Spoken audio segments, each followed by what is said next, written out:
सो इस लेक्चर में हम कवर करने वाले हैं एग्जाम्पल 5 से लेकर एग्जाम्पल 8 के सारे क्वेश्चंस को। तो सबसे पहले अपने स्टार्ट कर लेते हैं एग्जाम्पल 5 से।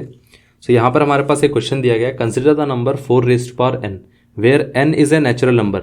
सो बेसिकली हमें एक नंबर दे दिया गया एग्जाम्पल 5, इसमें हमें दे दिया गया है कि 4 रेज़्ड टू पावर एक नंबर है जहाँ पर n एक नेचुरल नंबर है, और पूछा गया है check whether there is any value of n for which 4 raised to power n ends with the digit 0।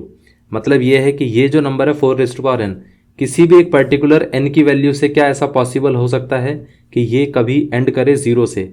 मतलब जो भी नंबर आएगा उसका जो एंड पॉइंट होगा वो 0 आना चाहिए। यह हमें चेक करना है कि कोई ऐसी पॉसिबल हो सकती है वैल्यू कि नहीं हो सकती है। अब ये देखते हैं पॉसिबल हो सकती है कि नहीं। देखिए 4 रेज़्ड टू पावर n अगर 0 से एंड हो रहा है, इसका मतलब ये है कि ये 10 से डिविजिबल होना चाहिए। अगर ये 10 से डिविजिबल होगा तो हम ये पहले देखते हैं कि 4 की पावर n के फैक्टर्स क्या होंगे। 4 की पावर n के फैक्टर्स क्या होने चाहिए। आप इसको इस तरीके से लिख सकते हैं और 10 को इस तरीके से लिख सकते हैं 2 इंटू 5। अगर हम देखें तो ये हो गया 2 raised to power 2n divided by 2 into 5। ठीक है, अब आप देखिए यहाँ पर इसकी 2 की पावर n 1 थी, तो इसके बाद इसके पावर जो होगी वो कैंसिल आउट हो जाएगी, तो बचेगा कितना 2 raised to power 2n minus 1 divided by 1। तो ये ठीक है, हमें ये चीज़ क्लियर हो गया कि 2 से तो डिविजिबल है ऊपर वाला नंबर, बट 5 से तो डिविजिबल नहीं है। अगर 5 से डिविजिबल नहीं है तो इसका मतलब ये है कि जब 10 के सारे फैक्टर से नंबर कभी भी डिविजिबल नहीं हो पा रहा है, तो इसका मतलब ये है कि कभी भी 10 से भी डिविजिबल नहीं होगा। अब 10 से अगर डिविजिबल नहीं होगा तो इसका मतलब ये है कि कोई भी ऐसी पॉसिबल n की वैल्यू है ही नहीं कि जिसकी वजह से ये 0 पे एंड हो। सो बेसिकली ये पॉसिबल ही नहीं है, नॉट पॉसिबल, कि किसी भी कोई भी ऐसी n की वैल्यू पॉसिबल ही नहीं है जिसकी वजह से ये 4 raised to power n end करे 0 से। तो ये पार्ट आपका क्लियर हो गया। अब हम इसी से रिलेटेड नेक्स्ट एक और क्वेश्चन करके देखते हैं, वो HCF और LCM के बेसिस पे दिया गया है। सो यहाँ पर हमें क्वेश्चन दिया गया है, क्वेश्चन नंबर 6 है, find the LCM and HCF of 6 and 20 by the prime factorisation method. हमें करना क्या है कि यहाँ पर LCM और HCF निकालना है किसका, 6 और 20 का, और किससे निकालना है, बाय प्राइम फैक्टराइजेशन मेथड। मतलब ये है कि इसको पहले प्राइम फैक्टर्स की फॉर्म में कन्वर्ट करना है हमें। 20 को हम लिख सकते हैं 4 इंटू 5, 4 को भी हम फर्दर लिख देंगे 2 रेज़्ड टू पावर 2 एंड यहाँ पर ये हो गया 5। तो आप देखिए, जब मैंने आपको बताया था पहले भी कि जब भी हम HCF निकालते हैं तो हम क्या करते हैं, हम इन दोनों में से कोई भी अगर कॉमन फैक्टर है, कॉमन प्राइम नंबर है हमारे पास, तो उस प्राइम नंबर की जो मिनिमम वैल्यू है वो हम लेते हैं HCF में, जो हाईएस्ट वैल्यू है वो हम लेते हैं LCM में। तो इन दोनों में से कम वैल्यू किसकी है, 2 रेज़्ड टू पावर 1। एक की 2 रेज़्ड टू पावर 2 है, एक की 2 रेज़्ड टू पावर 1 है, तो हम ये बोल देंगे ना 2 रेज़्ड टू पावर 1 हमारे पास यहाँ पर आएगा कॉमन फैक्टर में। अब 3 रेज़्ड टू पावर 1 और 5 रेज़्ड टू पावर 1, ना तो 3 एक कॉमन फैक्टर है ना तो 5 एक कॉमन फैक्टर है। सो बेसिकली HCF हमारे पास सिर्फ यहाँ पर आएगा 2, उसके अलावा कुछ नहीं आएगा। अब अगर हम LCM की बात करें तो वो क्या होता है, LCM में हमेशा हम हाईएस्ट फैक्टर लेते हैं, तो 2 और 2 रेज़्ड टू पावर 1 और 2 रेज़्ड टू पावर 2 में तो आ जाएगा 2 रेज़्ड टू पावर 2, और बाकी बचा जो जितने भी नंबर बचे हैं, मतलब पहले हम कॉमन फैक्टर्स लेते हैं, उसके अलावा जितने नंबर आपके बचते हैं उनको भी आप इंक्लूड कर लेते हैं। तो बेसिकली ये यहाँ पर 3 और 5 ये दोनों आ जाएंगे। तो हम ये बोल सकते हैं कि ये कितना हो गया, 4 इंटू 3 4 3 12, 12 और 5 60। तो यहाँ पर LCM आ गया हमारे पास 60। और अगर आप चेक करना चाहें तो HCF और LCM का जो प्रोडक्ट होता है, जो कि हमारे पास प्रॉपर्टी भी है, विच इज़ 2 इंटू 60, ये कितना हो गया 120।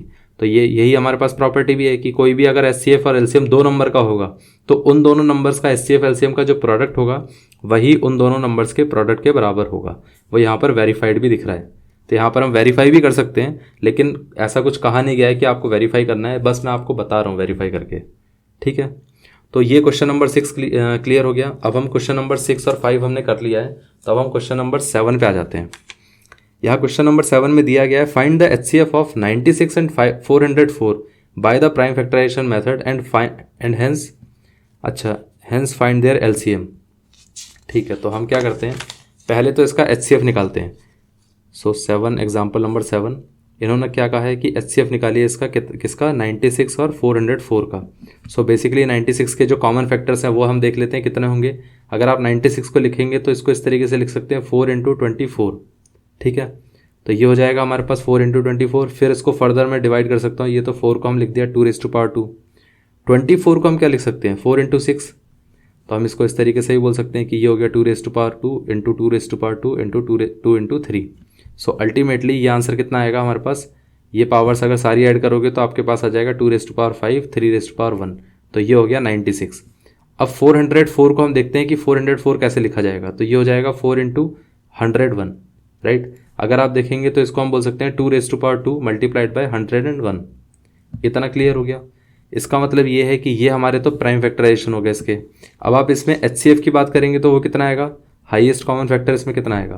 तो यहाँ पर हम देखते हैं कि HCF कितना आता है इसमें, 3 और 101 में तो कुछ कॉमन नहीं है, तो यहाँ पर 2⁻² है और ये 2⁵ है, तो ये हो जाएगा 2⁻² विच इज़ 4। HCF तो 4 आ गया। अब हमें निकालना है LCM। एक तरीका तो ये है कि LCM प्रॉपर तरीके से निकालें, एक तरीका ये है कि HCF मल्टीप्लाइड बाय LCM, वो क्या होता है, कोई भी दो नंबर का प्रोडक्ट, जो भी दो नंबर दिए गए थे, तो हम इस तरीके से भी निकाल सकते हैं। तो यहाँ पर HCF था हमारे पास 4, ये हो गया LCM, और ये हो गया 96, और ये हो गया 404, ठीक है। तो यहाँ से LCM कितना आ गया, 96 × 404 डिवाइडेड बाय 4, तो ये इससे कैंसिल आउट हो जाएगा, बचेगा ये 101। अब 101 मल्टीप्लाइड बाय 96 कितना होता है, 101 मल्टीप्लाइड बाय 96। सो बेसिकली अगर आप देखेंगे तो यहाँ से कितना आ गया, 606 एंड देन 909। सो बेसिकली यहाँ से आ गया 96। सो अल्टीमेटली हमारे पास LCM कितना आ गया, 9696। ये है हमारा LCM, ठीक है। तो ये आंसर कंप्लीट हो गया। तो इस क्वेश्चन का बस पर्पज़ ही ये था कि इस क्वेश्चन को आप HCF × LCM की हेल्प से निकालें। क्यों, क्योंकि HCF × LCM की हेल्प से अगर आप देख रहे हैं तो ये जो फाइनल प्रोडक्ट है ये बहुत ईजी है, ये प्रोडक्ट इतना ज़्यादा लेंदी नहीं है, लेकिन अगर आप प्रॉपर नंबर्स निकालते फिर उसके बाद करते तो शायद से थोड़ा सा ज़्यादा टाइम लगता। बस ये है कि मेथड्स डिफरेंट है, अदरवाइज़ आप आंसर तो दोनों तरीके से निकाल ही सकते हैं। इतना पार्ट क्लियर हो गया। अब हम नेक्स्ट उस पर आ जाते हैं एग्जाम्पल पे। सो यहाँ पर हमारे पास नेक्स्ट एग्जाम्पल दिया गया है, क्वेश्चन नंबर 8 दिया गया है, find the HCF and LCM of 6, 72 and 120। तो अगर हमें HCF और LCM निकालना है तीन नंबर्स का, 6 है हमारे पास तो 6 के फैक्टर्स हो जाएंगे 2 × 3। 72 के फैक्टर्स कितने होंगे, 72 के अगर आप फैक्टर्स देखेंगे तो मैं यहाँ पर करके आपको दिखा देता हूँ 72 के कितने होंगे। ये 36 हो गया, फिर ये 18 हो गया, फिर ये 9 हो गया, फिर ये 3 हो गया एंड देन 3। सो अल्टीमेटली आप बोल सकते हैं कि भाई 2⁻² कितना आ रहा है, यहाँ पर 3 आ रहा है क्योंकि 3 × 2 रिपीट हो रहा है, और यहाँ पर 3⁻² कितना आ रहा है, 2 आ रहा है। आई थिंक ये वीडियो में नहीं आया होगा तो ये इस तरीके से अब आ रहा होगा आई थिंक। तो ये 2⁻² कितना, 2 कितनी बार आया, 3 टाइम्स, तो हम बोल सकते हैं 2⁻³ हो गया, और ये 3 कितनी बार आया, 2 टाइम्स, तो हम ये बोल सकते हैं कि 3⁻² हो गया। इतना पार्ट क्लियर हो गया। अब देखिए इसके साथ साथ आप ये भी तो बोल सकते हैं कि यूजिंग, अच्छा यहाँ पर एक और भी तो नंबर है 120 के फैक्टर्स भी निकालने हमें। तो 120 के फैक्टर्स वैसे मैं डायरेक्टली भी आपको बता सकता हूँ कि ये कितना होगा, 12 × 10, और ये हो गया 2 × 2 × 3, और ये 2 × 5 हो जाएगा। तो हम देखते हैं कि यहाँ पर 2 × 2 और ये 2, तो इसका मतलब 2⁻³ × 3⁻1 × 5⁻1, ठीक है। अगर आप HCF निकालने जाते हैं इसका 6, 72 और 120 का, तो यहाँ पर HCF कितना आएगा, इन सब में जिसकी भी जो भी कॉमन फैक्टर्स हैं, जो भी प्राइम नंबर कॉमन फैक्टर आ रहा है उसकी पावर सबसे लीस्ट होनी चाहिए। तो ये 2⁻3, 2⁻3, 2⁻1, तो आएगा 2⁻1 क्योंकि यही सबसे लीस्ट पावर है इसकी। और 3 इसमें कॉमन आ रहा है क्या, तीनों में तो 3 कॉमन नहीं आ रहा है ना, 5 कॉमन आ रहा है, तो इसका मतलब ये है कि इतना ही रहेगा। तो HCF की जो वैल्यू है वो 2 आएगी। HCF हमारे पास 2 आ गया। अब LCM कितना आएगा, LCM 6, 72 और 120।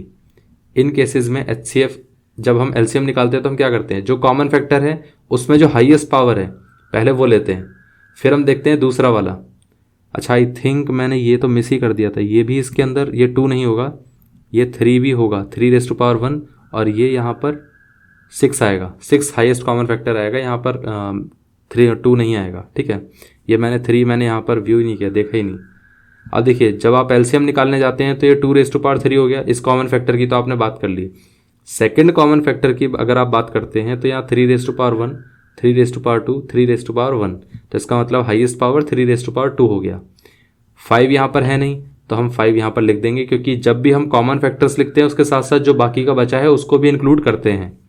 तो यहाँ पर ये कितना आ गया, 8, ये हो गया 9, और ये हो गया 5, 5 8 40, 40 × 9, 4 9 36 विच इज़ 360। अब आप देखेंगे कि अगर आप HCF और LCM का प्रोडक्ट कर भी देते हैं, इधर HCF और LCM का मल्टीप्लिकेशन भी करके देखते हैं तो ये कितना आता है, तो यहाँ पर ये कितना आ जाएगा 2160। जबकि अगर तीनों नंबर्स का मल्टीप्लिकेशन करके देखेंगे तो 2160 नहीं आता है, वो काफ़ी ज़्यादा हायर नंबर आता है, ये इसके इक्वल है ही नहीं, ठीक है। इनको आप मल्टीप्लाई करके भी देख सकते हैं, अगर आप मल्टीप्लाई करना चाहें तो आप देख सकते हैं। मैं आपको करके दिखा देता हूँ। 12 इंटू 120 कितना होगा, ये 360 हो गया, और यहाँ पर 72 को अगर आप 360 से मल्टीप्लाई करेंगे तो ये कितना हो जाएगा, ये हमारे पास 72 हो गया। अगर आप इसको मल्टीप्लाई करेंगे तो ये कितना होगा, यहाँ करके दिखाता हूँ। तो ये 3 2 6 12, और यहाँ पर 3 2 6, और ये 7, एंड देन ये 7 से मल्टीप्लाई होगा, 7 6 42, और ये हो गया 7 3 21 25। तो ये कितना आ गया, यहाँ पर आ गया 2, और ये 9, और ये यहाँ पर 5, और ये यहाँ पर 2। तो ये आता है 2592, right, which is not equal to 2160, which is not equal to 2160। इतना आ रहा है। तो इसका मतलब ये है कि इन दोनों का प्रोडक्ट तो नहीं होगा। मतलब कोई भी अगर 2 से ज़्यादा नंबर होते हैं ना, तो ये जो हमारी लास्ट वाली प्रॉपर्टी थी वो 2 से ज़्यादा नंबर में एप्लीकेबल नहीं है, सिर्फ 2 ही नंबर्स में एप्लीकेबल है, 2 से ज़्यादा नंबर्स में एप्लीकेबल नहीं है।